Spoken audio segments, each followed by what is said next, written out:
नमस्कार साथियों, wizard academy के यूट्यूब चैनल पर आपका स्वागत है। एक बार पुनः हम आपके सामने हाजिर हुए हैं भारतीय भूगोल की श्रृंखला को आगे बढ़ाने के लिए। और आज का हमारा शीर्षक होगा भारत का भौतिक विभाजन अथवा भारत के भौतिक प्रदेश। साथियों, इस शीर्षक के बारे में आज हम आपसे बातचीत करने वाले हैं और हम आपको इस बात का विश्वास दिलाते हैं, क्योंकि इसके पहले कुछ निजी समस्याओं के चलते पर डे हम आपको क्लास प्रोवाइड नहीं करा पा रहे थे, लेकिन आगे हम आपको भरोसा दिलाते हैं कि पर डे आपको इंडियन ज्योग्राफी की जो ये क्लास है इसका एक वीडियो पर डे आपको देखने को मिलेगा।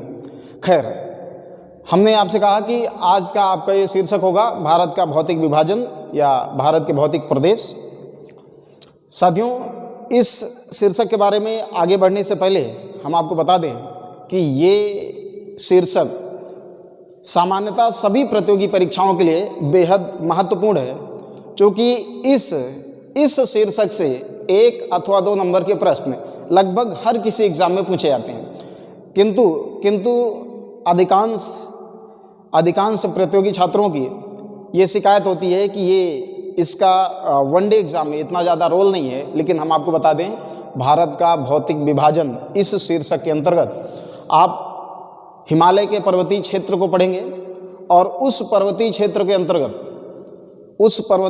के अंतर्गत जो हिमालय के 4 पार्ट होंगे उनको आप पढ़ेंगे और उसके अंतर्गत जो हिमालय की सबसे ऊंची ऊंची चोटियाँ होंगी, जो हिमालय अथवा पर्वतीय क्षेत्र में पाए जाने वाले प्रमुख दर्रे होंगे, वहाँ से निकलने वाली जो प्रमुख नदियाँ होंगी, साथ ही साथ अगला जो इसमें आप खंड पढ़ेंगे ये उत्तर भारत का विशाल मैदान होगा। और अगला प्रायद्वीपीय पठार में भी तमाम सारी ये पर्वत श्रृंखलाएँ, जिसमें आरावली श्रेणी, सतपुड़ा श्रेणी, विंध्याचल पर्वत श्रेणी, या यूँ कहें पश्चिमी घाट, पूर्वी घाट पहाड़ियाँ, साथ ही साथ तटीय मैदान और इतने सारे आपके अंडमान निकोबार द्वीप समूह, लक्षद्वीप द्वीप समूह, इन तमाम सारे तथ्यों के बारे में बातचीत हम आपसे इस भारत का भौतिक विभाजन अथवा भारत के भौतिक प्रदेश शीर्षक के अंतर्गत ही करेंगे। तो उम्मीद आप समझे होंगे कि किस कदर ये लगभग हर किसी एग्ज़ाम के लिए बेहद महत्वपूर्ण, बेहद खास होने वाला है। और आइए हम आगे हम आपसे बातचीत करते हैं। ध्यान दें, पिछले वीडियो में आपने देखा होगा, हमने आपसे कहा होगा कि जो हमारा भारत है उसका कुल क्षेत्रफल 32,87,263 वर्ग किलोमीटर है। और इस 32,87,263 वर्ग किलोमीटर के क्षेत्रफल वाले भारत में संपूर्ण क्षेत्रफल के ध्यान दें, लगभग 10.6% हमने कहा क्षेत्रफल पर पर्वत विद्यमान है।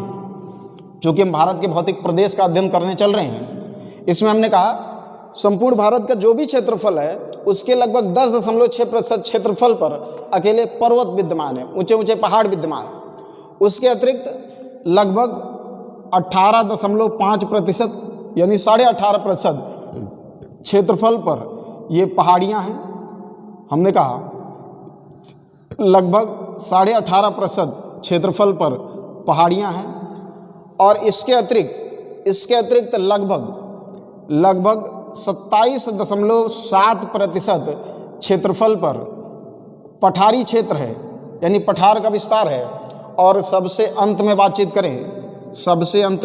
करें लगभग 43.2% यानी लगभग 43.2% क्षेत्रफल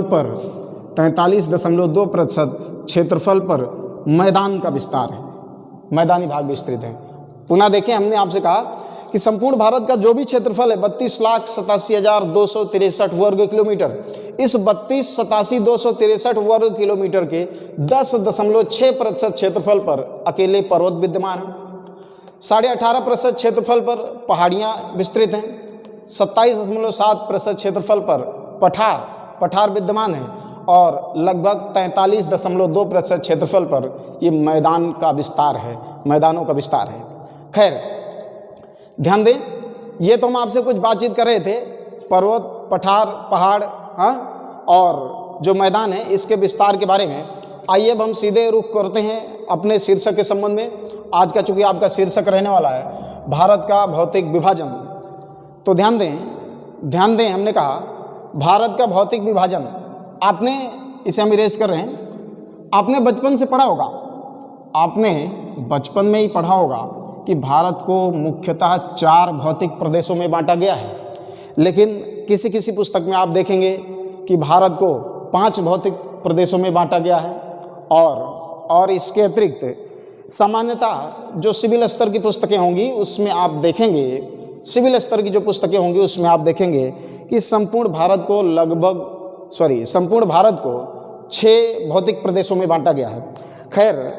खैर हम प्राइमरी लेवल की बात करेंगे, प्राथमिक स्तर की बातचीत करेंगे।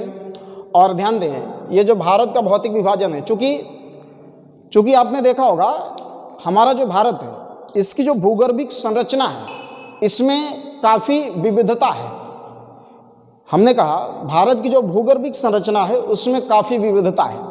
कहीं ऊंचे ऊंचे, बेहद ऊंचे पहाड़, गगनचुंबी पर्वत चोटियां हैं, तो कहीं बिल्कुल सागर की गहराई वाली खाइयां हैं। उसके अतिरिक्त कहीं पठार हैं, कहीं मैदान विद्यमान है। यानी जो संपूर्ण भारत की बनावट है उसमें एक रूपता नहीं है, उसमें विविधता है। और इस तरह से भारत की भौगोलिक बनावट के आधार पर हमारे भूगोलविदों ने अध्ययन की सुगमता के लिए भारत को मुख्यतः 4 भौतिक प्रदेशों में बांटा है। उसमें सबसे पहले वाले प्रदेश की बात करें तो आपका होगा हिमालय का पर्वतीय क्षेत्र। ध्यान दें, हमने कहा हिमालय का पर्वतीय क्षेत्र ये भारत का सबसे पहला भौतिक प्रदेश होगा। हिमालय के भौतिक प्रदेश के बाद अगला जो आपका होगा उत्तर भारत का विशाल मैदान, या यूँ कहें उत्तर का विशाल मैदान, ये आपका अगला भाग होगा। तीसरे की बात करें, आपने पढ़ा होगा प्रायद्वीपीय पठार। और अगला और चौथा जो होगा ये तटीय मैदान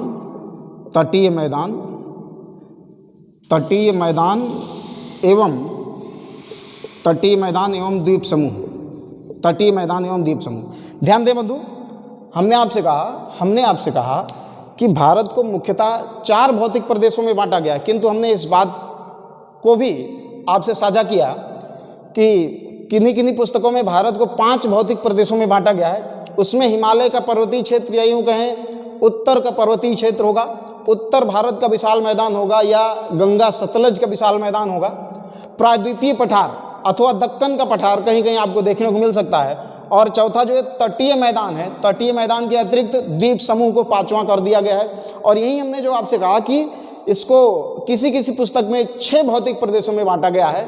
तो उसमें थोड़ी देर बाद हम आपको बताएंगे कि जो ये उत्तर भारत का विशाल मैदान है इसमें जो राजस्थान का ये जो रेतीला प्रांत होगा, या यूँ कहें राजस्थान का जो रेगिस्तानी प्रांत है, उसे अलग से इसमें रख करके और इस तरह से भारत को 6 भौतिक प्रदेशों में बांट दिया गया है। तो खैर हम आपसे बातचीत करने जा रहे हैं ये जो हिमालय का पर्वतीय क्षेत्र है, चूँकि इसमें हम एक भौतिक प्रदेश की आपसे व्यवस्थित चर्चा करेंगे और साथ ही साथ हम आपको बताएंगे कि इन भौतिक प्रदेशों से किस तरह से आपका एग्जामिनर प्रश्न पूछता है या किस तरह से प्रश्न पूछ सकता है और उसका एग्जैक्ट यानी सही जवाब क्या होगा। ध्यान दें, ये जो सामने आप मानचित्र देख रहे हैं इसमें अगर बात करें हिमालय के पर्वतीय क्षेत्र की, तो ये जो पूरा हिस्सा आप देख पा रहे हैं, ये पूरा हिमालय का पर्वतीय क्षेत्र होगा। यानी अगर मानचित्र की बात करें तो ध्यान दें, ये जम्मू कश्मीर से लेकर के और पूरब में अरुणाचल प्रदेश, नागालैंड, मिजोरम, मणिपुर समेत या यूँ कहें त्रिपुरा तक लगभग 5 लाख वर्ग किलोमीटर पर ये हिमालय का पर्वतीय क्षेत्र जो है इसका विस्तार है। या यूँ कहें उत्तर का पर्वतीय क्षेत्र जो है इसका विस्तार है। और अगला जो उत्तर का विशाल मैदान आप देख रहे हैं, उत्तर का विशाल मैदान, ये इस तरह की है जो आप संरचना देख पा रहे हैं, ये पूरा जिसे हमने ब्लैक कलर से इंडिकेट किया है, ये पूरा का पूरा ये उत्तर भारत का विशाल मैदान है। ये पूरा उत्तर भारत का विशाल मैदान है। इसी को गंगा यमुना का विशाल मैदान कहते हैं, इसी को गंगा और सतलज का विशाल मैदान कहते हैं। और दोस्तों ध्यान देना, यहीं से जो राजस्थान का रेगिस्तानी प्रांत है, इसे किसी पुस्तक में अलग करके और इसे एक अलग भौतिक प्रदेश की संज्ञा दी गई है, लेकिन इसे हमने यहाँ पर एक ही साथ इसकी चर्चा करने की कोशिश की है। तो इस तरह से आप देख पा रहे हैं, ये जो उत्तर का विशाल मैदान है, इसका विस्तार राजस्थान, पंजाब, हरियाणा, दिल्ली, उत्तर प्रदेश, आंशिक मध्य प्रदेश, बिहार, पश्चिम बंगाल और असम तक, इस तरह से ये उत्तर के विशाल मैदान का विस्तार है। और उत्तर का विशाल मैदान जो है, ये भारत का वह क्षेत्र है जहाँ पर सर्वाधिक सघन जनसंख्या निवास करती है, चूँकि ये भारत का सर्वाधिक उर्वर प्रदेश भी है। साथ ही साथ ये बिल्कुल फ्लैट है, बिल्कुल समतल है। तो कई मायनों में ये मानव जीवन के लिए बेहद अनुकूल दशाएं प्रदान करता है। इसके लिए यहाँ पर सर्वाधिक सघन जनसंख्या निवास करती है। खैर, इसकी हम चर्चा आपसे बाद में करेंगे। अगला जो आप क्षेत्र पढ़ेंगे वो होगा प्रायद्वीपीय पठार। प्रायद्वीपीय पठार आप देख पा रहे होंगे, इस तरह से हमने ये ब्लू कलर से जो इंडिकेट किया है, और ब्लू कलर से हमने जो इंडिकेट किया है, ये प्रायद्वीपीय पठार है। इस प्रायद्वीपीय पठार के अंतर्गत हम आपसे कई पर्वत श्रृंखलाओं के बारे में आपसे बातचीत करेंगे, और उसमें किस तरह से खनिज संसाधन की दृष्टि से ये बेहद संपन्न क्षेत्र होगा, इसके बारे में भी हम आपसे बातचीत करेंगे। अगला तटीय मैदान, यानी ये जो पूर्वी तट है, ये जो आपका पूर्वी तट है, चाहे पूर्वी तट होगा, ये वाला जो क्षेत्र होगा ये पूर्वी तट होगा, और चाहे ये पश्चिमी तट होगा, इसके बारे में हम आपसे आगे बातचीत करेंगे। ये तटीय मैदान एवं द्वीप समूह, यहाँ पर आप देख पा रहे होंगे, ये आपका अंडमान निकोबार द्वीप समूह है, अंडमान निकोबार द्वीप समूह है। और इस तरह से यहाँ पर आप देख पा रहे होंगे ये लक्षद्वीप है। तो थोड़ी देर बाद हम आपसे बातचीत करेंगे किस तरह से यहाँ से प्रश्न पूछे जाते हैं। खैर, अभी हम आपसे सबसे पहले बातचीत करने वाले हैं उत्तर का पर्वतीय क्षेत्र, अथवा यूँ कहें हिमालय का पर्वतीय क्षेत्र। तो इसे हम एक बार रफ करने की कोशिश करेंगे और इसे इरेज करेंगे। आप चाहें तो स्क्रीनशॉट ले सकते हैं। इसे हम इरेज करें और वापस फिर हम आपको लौटते हैं थोड़ी देर बाद। तो विस्तार में एक तथ्य के बारे में हम आपसे बातचीत करने वाले हैं। विस्तार में हमने कहा आपसे एक तथ्य के बारे में बातचीत करने वाले हैं, और साथियों हम आपको इस बात का विश्वास दिला दें कि इस कंप्लीट वीडियो को देखने के बाद आप किसी भी प्रतियोगी परीक्षा में अगर शामिल होंगे और इस शीर्षक से अगर प्रश्न पूछा गया, तो मुझे नहीं लगता कि आप उसका जवाब दे पाने में असहज महसूस करेंगे। ऐसा बिल्कुल हो नहीं सकता, ऐसा हमने कहा बिल्कुल हो नहीं सकता। खैर, अपना ये जो पहला शीर्षक होगा इसमें ये उत्तर का पर्वतीय क्षेत्र होगा, या यूँ कहें हिमालय का पर्वतीय क्षेत्र, या इसी को हिमालयी क्षेत्र की भी संज्ञा दी जाती है। आइए हम थोड़ा सा मानचित्र बनाने का प्रयास करेंगे। और चूंकि हमने आपसे स्टार्टिंग में प्रॉमिस भी किया था कि हम संपूर्ण भारत का जो भूगोल है ये हम आपको बाई मैप पढ़ाएंगे, तो इसलिए हम अपने वादे से नहीं मुकरेंगे। और आइए देखते हैं, आप थोड़ा समझने पर ज़्यादा बल देंगे, चूँकि हम भारतीय मानचित्र का बस वही हिस्सा बनाएंगे जो आज की क्लास के लिए आपके लिए यूज़फुल होने वाली है।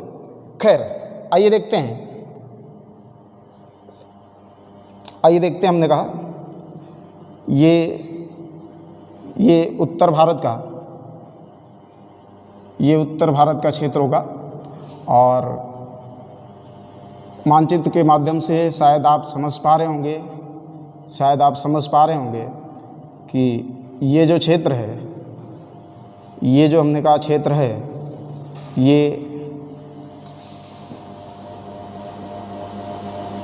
ये जो क्षेत्र होगा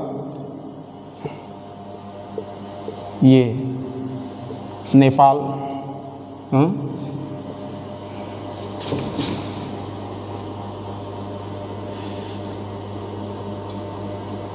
ये पूर्वोत्तर भारत की बातचीत होगी।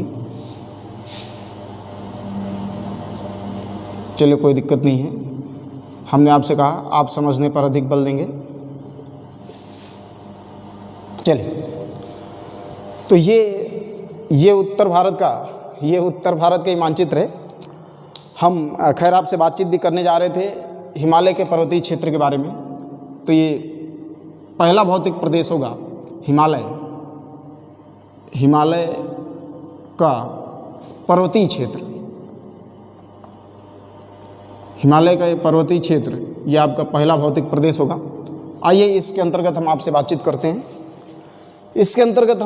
करते हैं। देखिएगा, ये जो हिमालय पर्वत है, ये जो हमने कहा हिमालय पर्वत है, इसका जो पूरब से पश्चिम में विस्तार है, या यूँ कहें पश्चिम से पूरब में जो विस्तार है, यहाँ से लेकर के यहाँ तक, ये जो हिमालय पर्वत है, इसका पूरब से पश्चिम में विस्तार लगभग 2500 किलोमीटर यानी 2500 किलोमीटर का है। और साथ ही साथ हम आपको बता दें, हिमालय पर्वत की या उत्तर के पर्वतीय क्षेत्र की जो औसत चौड़ाई है वो 160 किलोमीटर से लेकर के लगभग 400 किलोमीटर तक की है। और संपूर्ण हिमालय के पर्वतीय क्षेत्र की बात करें तो संपूर्ण हिमालय के पर्वतीय क्षेत्र का जो क्षेत्रफल है ये लगभग 5 लाख वर्ग किलोमीटर है। अब आप सोचें कि जिसका विस्तार लगभग 2500 किलोमीटर तक हो, या यूँ कहें जिसकी लंबाई लगभग 2500 किलोमीटर की हो, उसकी चौड़ाई 160 से 400 किलोमीटर की हो, और उसका ओवरऑल एरिया 5 लाख वर्ग किलोमीटर का हो, तो उसे पढ़ने में बेहद आसानी नहीं हो सकती। और उसको पढ़ने के लिए आपको उसके अतिरिक्त कई भागों में विभक्त करना होगा। और यही हमारे भूगोलविदों में किया भी है। इसके बाद हम आपसे बातचीत करेंगे उत्तर का जो पर्वतीय क्षेत्र है, यूँ कहें कि हिमालय का जो पर्वतीय क्षेत्र है, इससे और कौन कौन से भागों में वर्गीकृत किया गया है। साथ ही साथ एक चीज़ और आप ध्यान दें कि हिमालय पर्वत को भारत के प्रहरी की संज्ञा दी जाती है।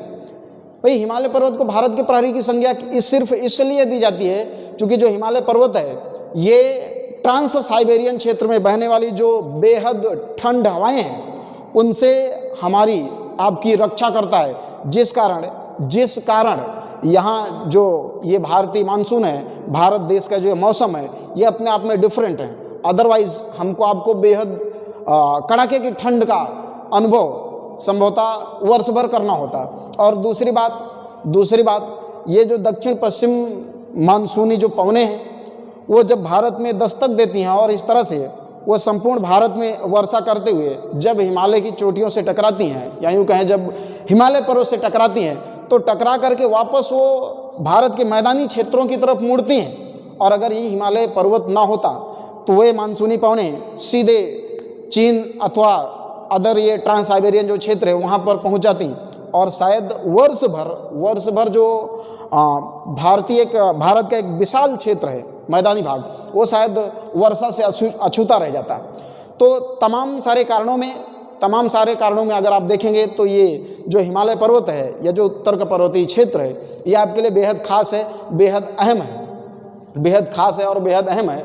ध्यान दें, सबसे पहली बात, ये जो हिमालय का पर्वतीय क्षेत्र है, चूँकि ये 6500 मीटर से अधिक 6500 मीटर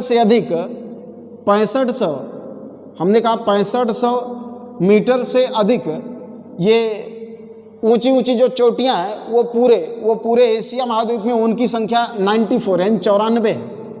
और ध्यान दें, 6500 मीटर से अधिक ऊंचाई वाली इन 94 ऊंची चोटियों में अकेले 92 चोटियां ये आपके इस उत्तर के पर्वतीय क्षेत्र, यूँ कहें हिमालय के पर्वतीय क्षेत्र में है। इस तरह से एक बात आप यहाँ जरूर ध्यान देंगे, जिस तरह से विश्व की सबसे लंबी पर्वत श्रृंखला वो एंडीज पर्वत को कहा जाता है। ठीक उसी तरह हमने कहा विश्व की सबसे ऊंची पर्वत श्रृंखला उसे हिमालय का दर्जा दिया जाएगा। यानी विश्व की सबसे लंबी पर्वत श्रृंखला एंडीज पर्वत, और अगर आपसे पूछा जाए विश्व की सबसे ऊंची पर्वत श्रृंखला तो वो हिमालय पर्वत श्रेणी या हिमालय पर्वत श्रृंखला अथवा हिमालय पर्वत, ये आपका जवाब होना चाहिए। खैर, आइए हम आगे आपसे बातचीत करते हैं कि अध्ययन की सुगमता के लिए किस तरह से हिमालय के पर्वतीय क्षेत्र को कई भागों में वर्गीकृत किया गया है। तो साथियों, आपको बता दें कि अध्ययन की सुगमता के लिए वापस यानी पुनः हिमालय के पर्वतीय क्षेत्रों को भी 4 भागों में वर्गीकृत किया गया है, और जिसमें सबसे पहला वाला होगा ये ट्रांस हिमालय के बाद अगला जो होगा ये बृहद हिमालय, ट्रांस हिमालय के बाद बृहद हिमालय, और बृहद हिमालय के बाद अगला जो होगा वो लघु अथवा मध्य हिमालय, और जो चौथा जो होगा वो शिवालिक अथवा बाह्य हिमालय। हमने कहा कि अध्ययन की सुगमता के लिए हिमालय के पर्वतीय क्षेत्र को कुल 4 भागों में वर्गीकृत किया गया, जिसमें ट्रांस हिमालय, बृहद हिमालय, लघु अथवा मध्य हिमालय और शिवालिक हिमालय, ये 4 होंगे। आइए इसमें हम सबसे पहले आपसे बातचीत करने वाले हैं इस ट्रांस हिमालय के बारे में। ये आप कंप्लीट फिगर देख पा रहे होंगे, ये हिमालय के पर्वतीय क्षेत्र का ही है। इसमें हम आपको बता दें कि ये ट्रांस हिमालय जो है इसका विस्तार लगभग कहाँ से कहाँ तक होगा। तो इस तरह से आप देख सकते हैं, इसके ऊपर का जो क्षेत्र होगा ये ट्रांस हिमालय का ही होगा। ये हमने कहा ट्रांस हिमालय वाला क्षेत्र होगा। और उसके बाद थोड़ा सा और इधर, इसके बाद ये ट्रांस हिमालय का क्षेत्र होगा। और अभी हम आपसे ट्रांस हिमालय की बातचीत करेंगे, इसलिए चूंकि स्पेस कम होगा इसलिए थोड़ा सा इरेज करना होगा इसे, खैर कोई दिक्कत नहीं है। आइए हम आपसे बातचीत करते हैं ट्रांस हिमालय। साथियों, ये आपको जान लेना बेहद आवश्यक होगा कि यहाँ से किस प्रकार से आपका एग्जामिनर आपसे प्रश्न करता है। तो ये जो ट्रांस हिमालय है ये भारत का सबसे उत्तरी क्षेत्र है। ये पूरा क्षेत्र जो है ये ट्रांस हिमालय का ही है। ये पूरा जो क्षेत्र है ये ट्रांस हिमालय का ही है। और हमने कहा ये भारत का सबसे उत्तरी क्षेत्र है। और आपको जान के बेहद हैरत होगी कि ट्रांस हिमालय भारत का वह क्षेत्र है जो वर्ष भर वनस्पति विहीन रहता है। अर्थात यहाँ पर साल भर वनस्पतियाँ नहीं उगती। आखिरकार वनस्पतियाँ नहीं उगती तो फिर इसमें होता क्या है? तो ध्यान दें, ट्रांस हिमालय वाले पूरे क्षेत्र में वर्ष भर यानी साल के 12 महीने बर्फ़ की मोटी चादरें बिछी रहती हैं। यानी ट्रांस हिमालय वाला जो क्षेत्र है ये वर्ष भर हिम आच्छादित रहता है, साल भर बर्फ़ से ढका रहता है। और अगर बर्फ़ से ढका रहेगा तो स्वाभाविक है वहाँ पर किसी भी प्रकार की वनस्पति का मिलना लगभग नामुमकिन होगा, और शायद वहाँ पर जंतु भी आपको कम मिलेंगे। खैर, ट्रांस हिमालय की बातचीत करें तो जो ट्रांस हिमालय है इसे भी अध्ययन की सुगमता के लिए 3 प्रमुख वर्गों में वर्गीकृत किया जाएगा, या यूँ कहें कि ट्रांस हिमालय की बातचीत करें तो ट्रांस हिमालय क्षेत्र के अंतर्गत 3 प्रमुख पर्वत श्रेणियाँ आती हैं। और उसमें जो सबसे पहली पर्वत श्रेणी होगी, इसमें जो सबसे पहली वाली पर्वत श्रेणी होगी आपने पढ़ा होगा काराकोरम। ये काराकोरम पर्वत श्रेणी का विस्तार है। इस तरह से ये काराकोरम पर्वत श्रेणी का विस्तार है।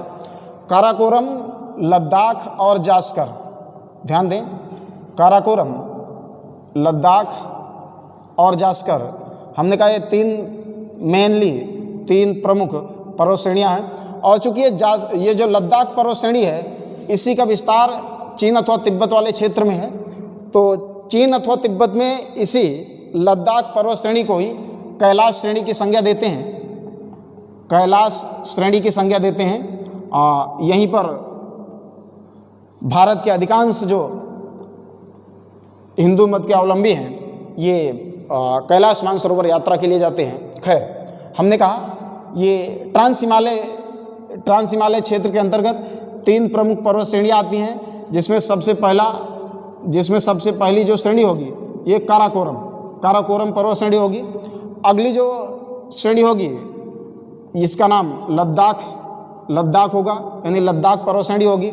और अगली जो होगी इसका नाम जास्कर। तो इस तरह से आपने देखा कि ट्रांस हिमालय क्षेत्र के अंतर्गत भारत में 3 प्रमुख पर्वत श्रेणियाँ हैं, पहली काराकोरम, दूसरी लद्दाख और तीसरी जास्कर। ये काराकोरम, लद्दाख और जास्कर की बातचीत करें, इसके अतिरिक्त हमने आपसे पहले ही बताया ये जो कैलाश पर्वत श्रेणी है ये लद्दाख पर्वत श्रेणी का ही विस्तार है और लद्दाख पर्वत श्रेणी को ही चीन अथवा तिब्बत में कैलाश श्रेणी की संज्ञा दी जाती है। और ये जो काराकोरम श्रेणी है, ये जो लद्दाख श्रेणी है, आगे बहते हुए पामीर की गांठ से मिल जाती है। इसकी चर्चा हम आपसे बाद में करेंगे, अगले वीडियो में करेंगे। अभी देखते हैं यहाँ से आपके एग्जामिनर किस टाइप के आपसे प्रश्न पूछता है। तो ध्यान दें, ये जो काराकोरम पर्वत श्रेणी है,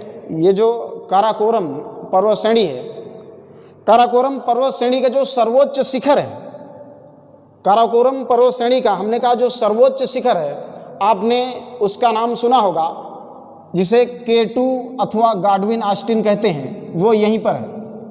K2 अथवा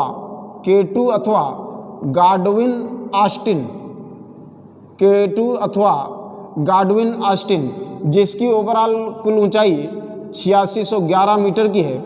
ये जो भारत की सर्वोच्च चोटी भी है, ये इसी काराकोरम पर्वत श्रेणी पर स्थित है। यानी यहाँ से दो चीज़ें तो बिल्कुल स्पष्ट हैं।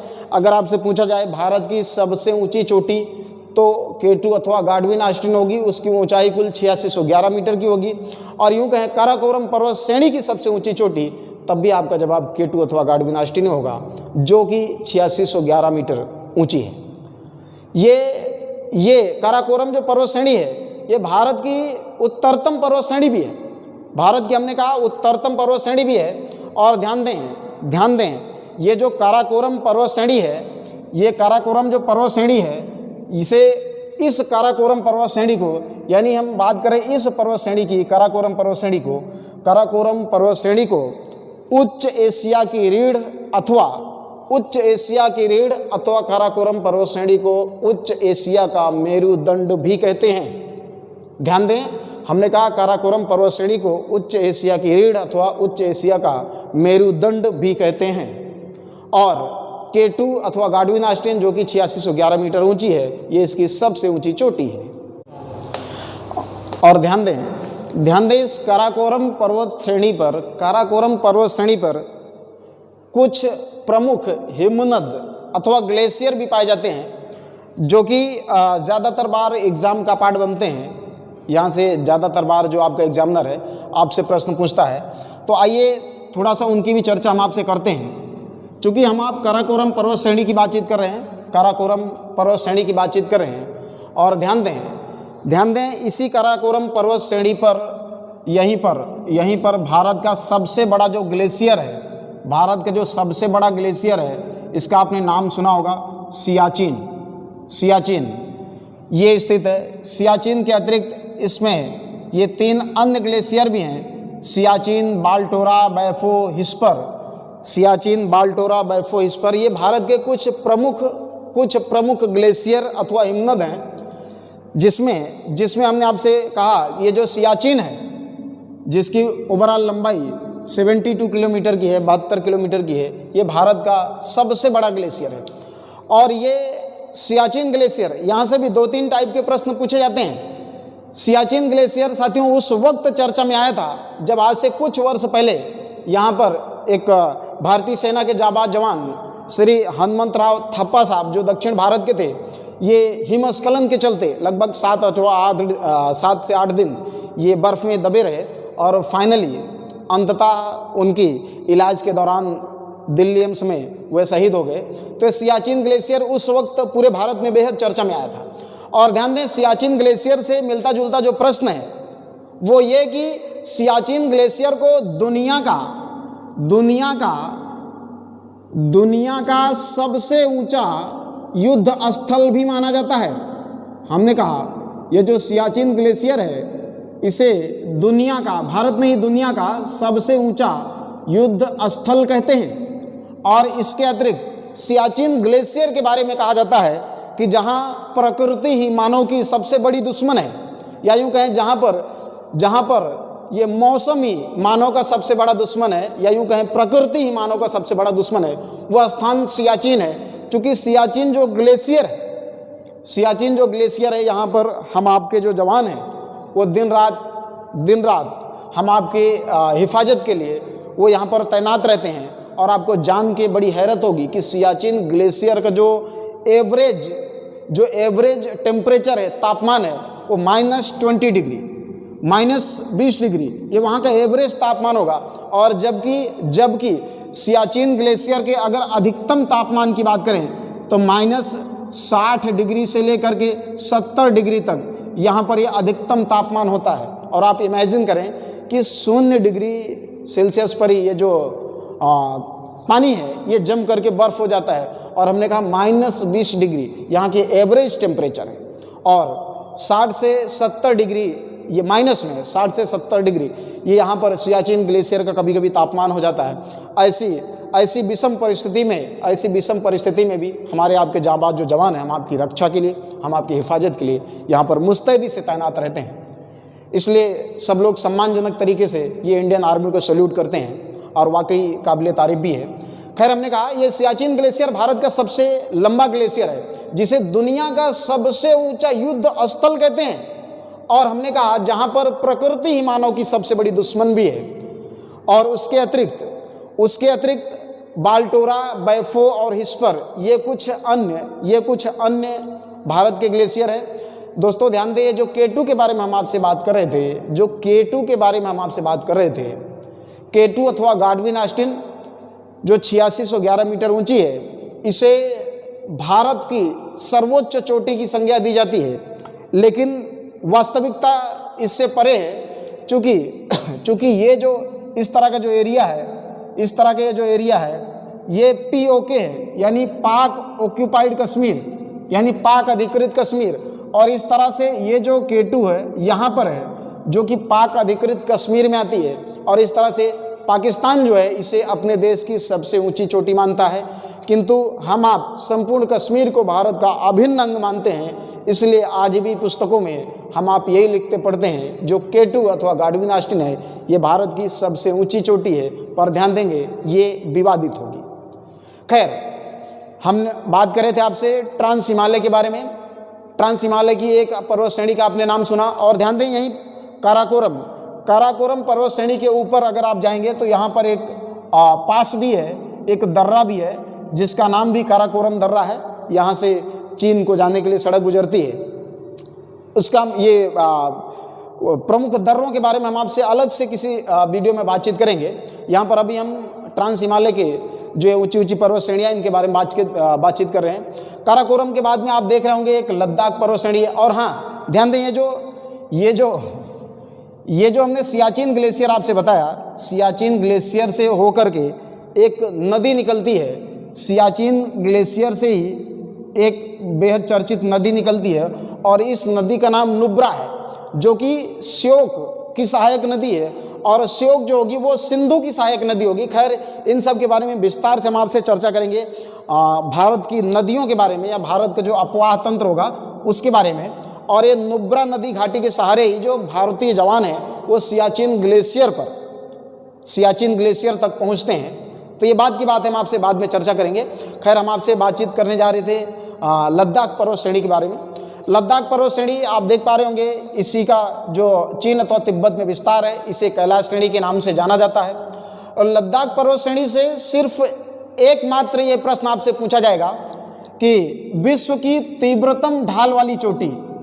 तो ध्यान दें, जो विश्व की तीव्रतम ढाल वाली चोटी है, विश्व की जो तीव्रतम ढाल वाली चोटी है उसका नाम राकापोसी है। ये कुछ इस तरह से है, और यहाँ पर है राकापोसी।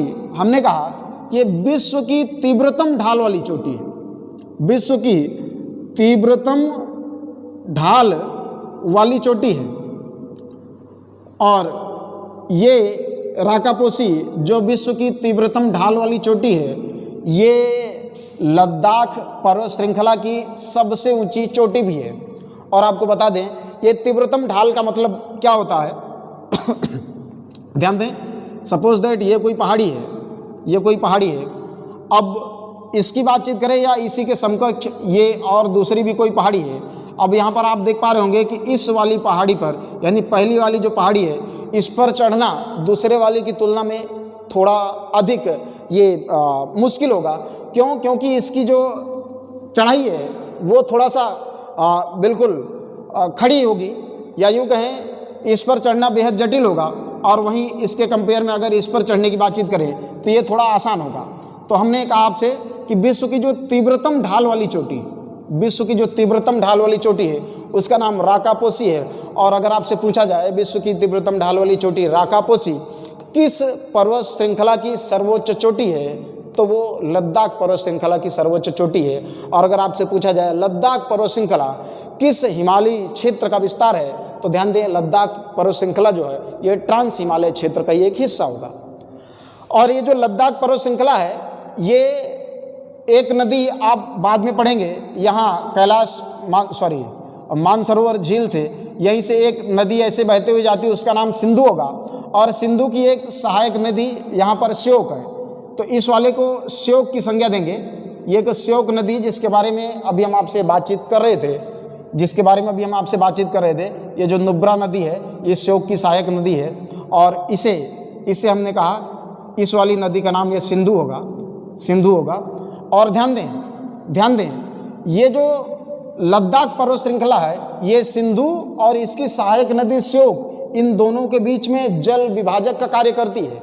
वापस रिपीट कर रहे हैं, हमने कहा ये जो सिंधु नदी है और इसकी जो सहायक एक नदी श्योक है, सिंधु और श्योक इन दोनों नदियों के बीच ये जो लद्दाख पर्वत श्रृंखला है ये जल विभाजक का कार्य करती है, जो कि कई बार एग्जाम का पार्ट बना है। खैर इसे हम इरेज कर रहे हैं, चूँकि नदियों के बारे में हम आपसे अलग से किसी वीडियो में बातचीत करेंगे बहुत जल्दी और आपको बेहद आसानी से सारी चीज़ें समझ में आएंगी। खैर हमने आपसे अभी बातचीत की ये लद्दाख पर्वत श्रृंखला के बारे में, और इस तरह से आपने देखा राकापोसी जो कि तीव्रतम ढाल वाली चोटी है वो लद्दाख पर्वत श्रृंखला की सबसे ऊंची चोटी भी है।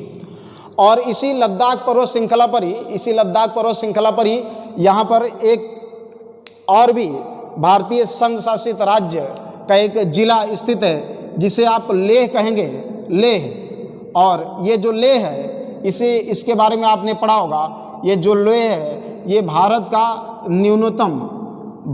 न्यूनतम और शुष्कतम वर्षा वाला स्थान भी है।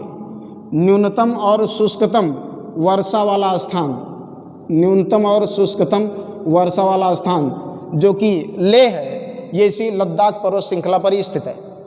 और लद्दाख के और नीचे की बातचीत करें तो ये जो पर्वत श्रृंखला है इसका नाम जास्कर होगा, हमने कहा जास्कर होगा।